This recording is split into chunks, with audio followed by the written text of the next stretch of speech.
Here comes John back to the broadcast bus in the Buckler Mobile. All right, we're going to get the green flag, and Brian Norman wastes no time. He storms out to the front, and right after him, it is Geyer in the 711, the Bob Pulvereri replica car.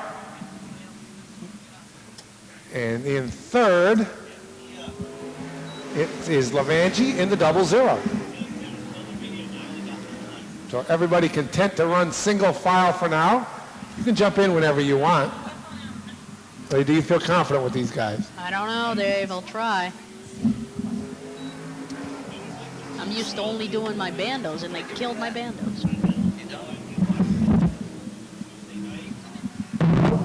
As we make the change,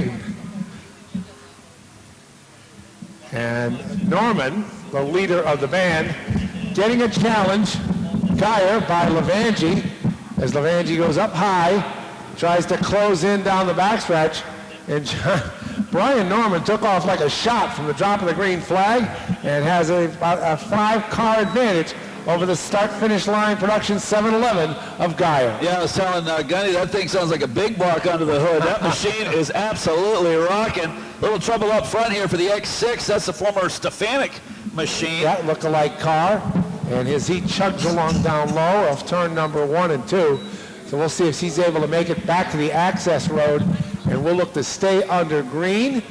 And Bob King makes it back safely, and we are 5 laps into our vintage modified main event here at the Speed Bowl with one of the best fields that they've had all year. When we have 7 cars show up here at the track. Yeah, cool stuff, Logan. Hey, Logan, you realize these cars used to race when we were your age out here at the Speed Bowl every week? Yeah, I knew that. There were cars that came here back when Dave was around 9 years old, you said? I said 9 years old, yeah, 1969, when that 7 coupe made its way over the turn 2 wall, it looked like. And the picture I saw that they had, it was the Simon's number 9. So I'm going to guess who drove that back then. Might have been Charlie Webster. Yeah, Hall of Famer. Yeah. Didn't Bob Potter end up going over the turn 2 Well, wall? Bob Potter went out of the ballpark on the backstretch. Just by where the fencing is that you see now on the backstretch, he went out over, climbed out in the Saravallo Auto number 31, and they actually snapped the wires all the way that I heard about that. That actually canceled the race for the night there. It did. And John and I were at Stafford when they took out the starter stand. Yes. They took out the starter stand? Oh, yeah. If you've ever been to Stafford, they actually climbed the tires, went through the fence, and took out the starter stand. And John and I were bummed out that the races were done that night. Yeah, I hope the flagger was okay. That was the Frank Scambato. He jumped out of the way and was able to, get the safety, but that was scary. And then the Corky Cookman incident where he actually went into the grandstands at Stafford off turn number 4.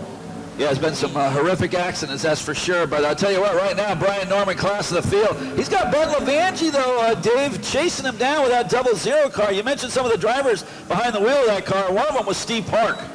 Yeah, Steve Park, Ted Christopher, they've all campaigned that car, a former Joe Brady car, as they make their way by some of the lapped vehicles, the Mayberry 7.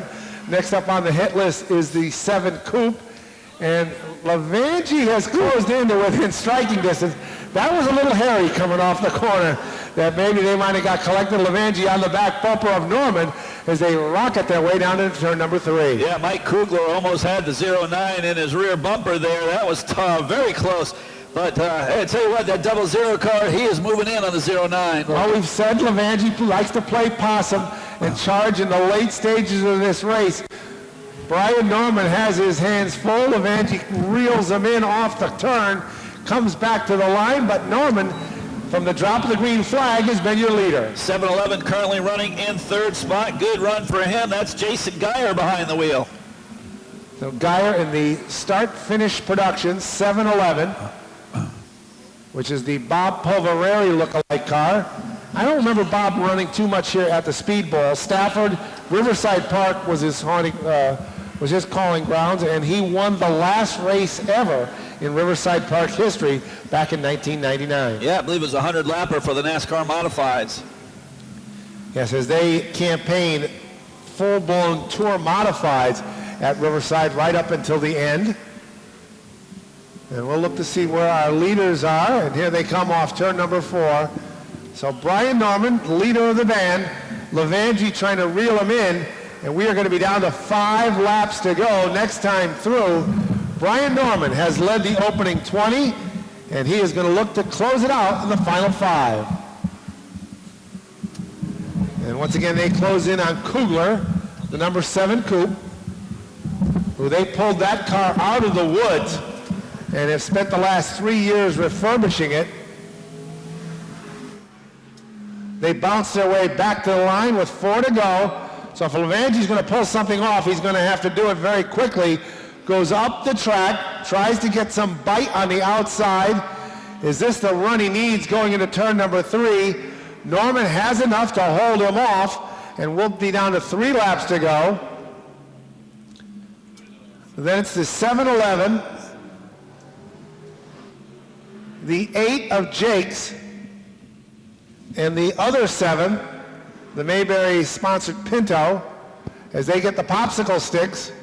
We are down to the final 2. Our leaders off turn 2 and down the backstretch. Brian Norman looking to go start to finish with the win. Levangie trying to pull something out of his hat. Here comes Levangie to the inside. Norman able to hold him off. Just 2 turns left. They go down the backstretch. Levangie tries to close in. Levangie spins it going into turn number 3, up against the fence. But twin checkered flags. Something had to let go on the Ben Levangie 00 because he was down the backstretch in straightaway territory, and all of a sudden that car backed into the turn 3 fencing, and we get twin checker and the 8 of Jake's, who make up our top 3, but something happened to Ben Levangie, costing him a second place run as the 00 comes by, and I don't see any. Wow. The driver did a good job too. Yeah, these things are a lot of fun, man. Anybody who's looking out to have some cheap fun, these vintage mods are pretty cool. There's no stress, there's no drama. It's just a couple of bucks, and you know, even though this isn't big budget racing, I still got to say that I got to thank the whole BB family. Like, we come out here, we eat some hot dogs, drink some soda, and have some fun on a Wednesday night.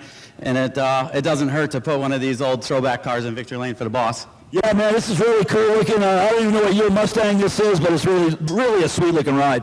Yeah, it's like a 67, 68 Mustang. It's a repop body, something that they graft up, and this is a throwback to something Mike Beebe drove here back in the 80s. So The 00 breathing down your back.